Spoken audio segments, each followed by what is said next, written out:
In Montauk, New York, Maddie rushes out of her house when she sees her ex Gary use his tow truck to take away her car.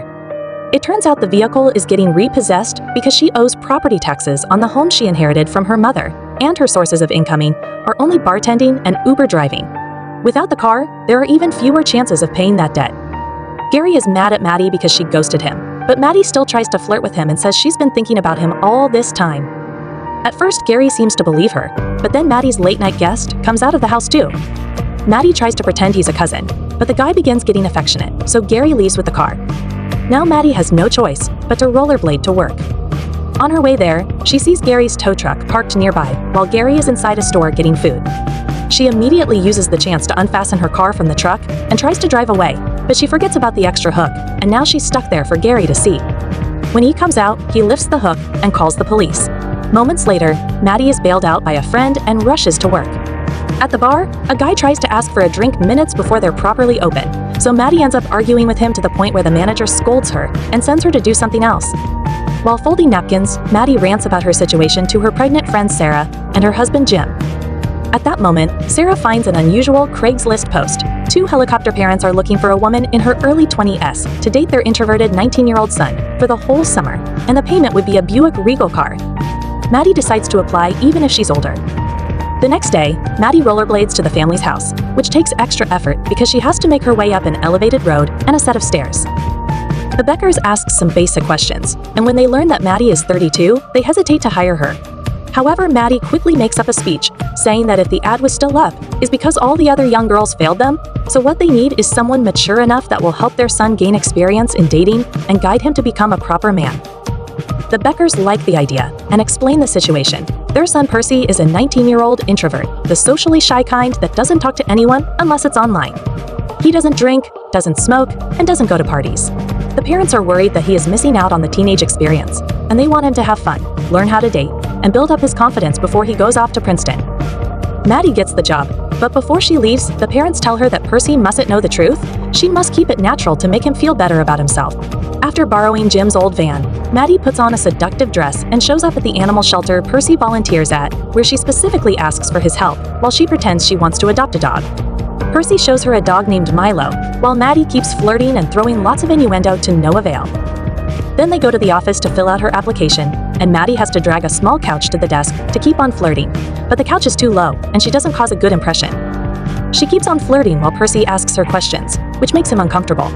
He decides to end the interview quickly, but Maddie needs an excuse to keep on talking to him and offers him a ride home because she knows his address. When Percy wonders how she knows that, Maddie saves her mistake by saying it's on his bag. At that moment, Percy's coworker Crispin comes to see what's going on, and Percy takes the chance to say he's leaving early. Maddie follows him outside and finds him grabbing his bicycle, so she offers to give him a ride again and puts the bicycle in the back of the van to prove he can't say no. Once they're on the road, Maddie tries her best to carry on a proper conversation and makes a joke about Percy being her hostage. Between this and the creepy things in the back of the van, Percy is getting a little scared. When Maddie takes a different route, Percy tries to ask for help with his phone, but Maddie takes it from him. Moments later, they arrive at Maddie's home, and Percy assumes she's kidnapped him for real, so he throws paper spray at her eyes. Crying out in pain, Maddie explains she just thinks he's really hot, and that she had been trying to score with him. Percy can't believe it, but he apologizes as he helps wash her eyes with a hose before they agree to meet again tomorrow for a proper date. The following evening, Maddie is waiting at a bar and sees Percy arrive wearing a suit with short pants because of the hot weather. The waitress asks for their order, and Percy tries to get a soda, but Maddie changes it for a cocktail so he can learn to live a little. When their drinks arrive, Percy spits it out as soon as he takes a sip, and Maddie has to force him to drink more so he can learn to handle alcohol before college. She tries to keep up conversation again, but Percy is always shy and awkward. Suddenly, they're uninterrupted by one of Maddie's ex-boyfriends, who brags about being married now and mocks Maddie for ghosting him. However, Maddie insults him with some good burns until he leaves. Afterward, Maddie and Percy go for a walk on the beach. Maddie asks Percy to go skinny dipping with him, but Percy refuses and an argument ensues. To distract him, Maddie starts undressing slowly to let him take a good look before she jumps into the water. Not wanting to be left behind, Percy soon joins her, and Maddie wraps her arms around him to try to get him in the mood.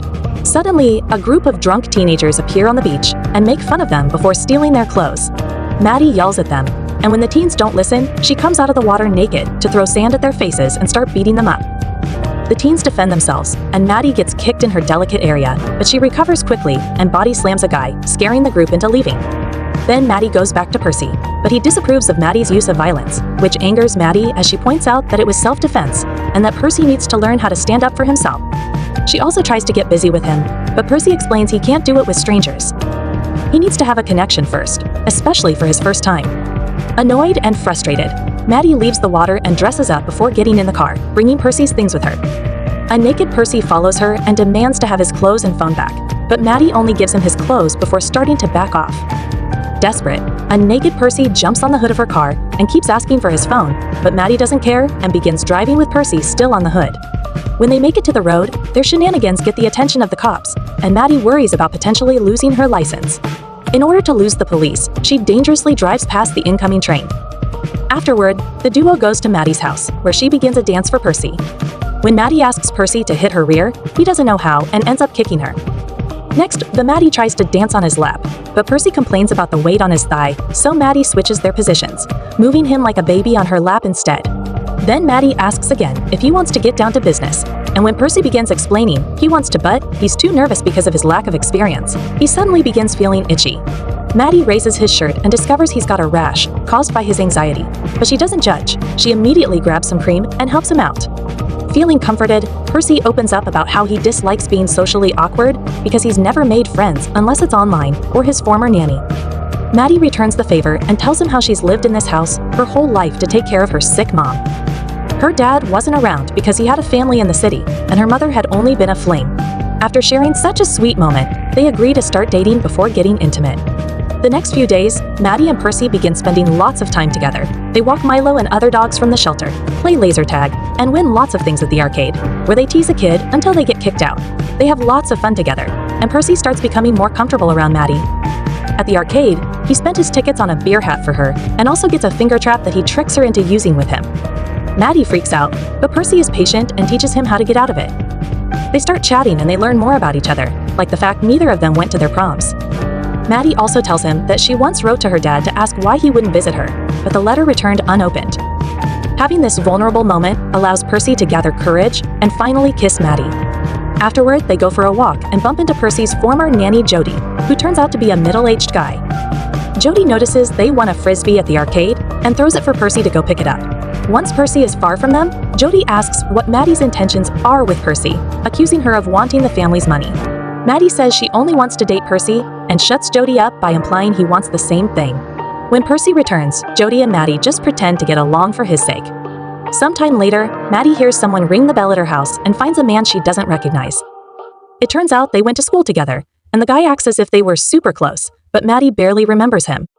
Soon the truth comes out. The guy is there for the house, but Maddie still refuses to give it up and kicks the guy out, ignoring his legal threats. Later that night, Percy picks Maddie up in a limousine so they could go to a fancy dinner they've planned as a way to have their own prom. In the car, they even exchange flowers. Once they make it to the restaurant, they have a good time chatting and laughing. Percy shares that he didn't want anyone at school to notice him, because if they didn't notice him, then they couldn't make fun of him. So Maddie comforts him by saying that they should see how great he really is. Then Maddie notices a piano and convinces a very nervous Percy to play it. He turns out to be quite good, and he signs along to his playing, choosing She's a Maneater by Hall & Oates as a tribute to Maddie. The people in the restaurant love it, and everyone claps while he returns to the table, where Maddie can't stop telling him how talented he is. Their chat is suddenly interrupted by Natalie, a family acquaintance that will also attend Princeton. Natalie and Percy start chatting very casually, and Maddie immediately gets jealous, often trying to get Natalie to leave. It doesn't work, and Natalie invites Percy to a party for future Princeton students. Maddie tries to say no, but Percy tells her he'll keep it in mind. After Natalie leaves, Percy brings up the subject of his college plans and how they could see each other on the weekends, but Maddie explains she doesn't do long distance. For her, this is a summer fling that will end when Percy leaves. Hurt, Percy storms out, and Maddie immediately follows him into the limousine, but they awkwardly sit very far from each other, and Percy begins getting drunk, which is a first for him. Suddenly, Maddie notices they're going in a weird direction, and Percy explains they're going to Natalie's party. It was Maddie who told him to hang out with school friends more, so if she doesn't want to attend, she shouldn't come. The limousine stops and Percy rushes into the party, dropping his flower in the way. After some hesitation, Maddie follows him inside, only to lose him in the crowd. Maddie starts asking around for Percy, but all the youngsters judge her for being a grown woman, trying to fit in with the teens, and whenever she responds rudely, they threaten with recording her for social media. Eventually, 2 girls inform her that Percy went to a room with Natalie. Worried that Percy may be having his first time with someone else, Maddie rushes upstairs and begins checking every room, getting disappointed that the new generation wasn't doing the dirty. At last, she finds a locked room, and since nobody answers when she knocks, she runs and throws her full body against the door to break it down. Natalie and Percy are together and half undressed, but Natalie swears that nothing happened because Percy is drunk. He also confesses he took something. Maddie immediately takes Percy to the bathroom and forces him to throw up everything, but it turns out he only took medicine for his hangover, not anything illegal. At that moment, the party host arrives with his parents, who begin arguing with Maddie because she's an adult in a teen party. Percy won't let anyone insult Maddie and tries to punch the father, but the guy dodges and he ends up punching Maddie on the neck instead. The couple leaves the party, and in the limo, Percy lies his head on Maddie's lap so she can comfort him while he apologizes for accidentally hitting her. Then he admits he's ready for her and takes out some protection, but while Maddie teaches him to open it, he suddenly confesses he loves her. Maddie feels uncomfortable and points out that Percy is drunk, so they shouldn't do anything tonight. Percy can see her point and goes back to resting his head on her lap for the rest of the ride. The next day, Percy wakes up in such a good mood that his parents can't help commenting on it. Percy says he finally wants to get his own driving license so he can drive his girlfriend around, and his parents are incredibly happy to see him coming out of his shell. However, the happiness instantly disappears when Percy tells them he isn't going to Princeton because he wants to stay in Montauk with Maddie. The Beckers tell Percy to wait for them in the car, and once he's gone, they call Maddie, who informs them that she wants to cancel the deal because Percy is getting too attached. The parents agree and tell her that she still gets the car because she did bring Percy out of his shell, but the last thing she needs to do before breaking up is to convince him to go to Princeton. While Maddie accepts, Percy is fooling around with the technology in the car and accidentally connects to the phone, which causes him to hear the last bit of the conversation, and his heart breaks by learning Maddie had only been paid to be with him. After thinking about it, Percy invites Maddie to lunch without his parents' knowledge, and the Beckers are shocked when Maddie shows up at their door. During the meal, Percy tries to make his parents and Maddie have a conversation, pushing for questions that will reveal their secret, but Maddie and the Beckers try their best to play along. Suddenly, Percy gets a call and goes outside to meet with Crispin, who helps him destroy the Buick. It's a very sturdy car though, and not even hitting it with a rock works, so Percy drives it into the forest to crash it against a tree. Then the tree falls on top of the car, finishing the job. When he returns to the house, Percy goes straight to his room, so Maddie follows him to check on him. Percy tries to kiss her, but Maddie rejects him with the excuse his parents could hear them, so instead he tries to get the truth out of her. Maddie continues to lie, and to distract him from the subject, she agrees to get frisky with him, only for Percy to be done in seconds. Afterward, Percy admits he knows about Maddie's deal with his parents. Maddie apologizes and says it was real for her, but when he ignores her pleas, Maddie gets angry.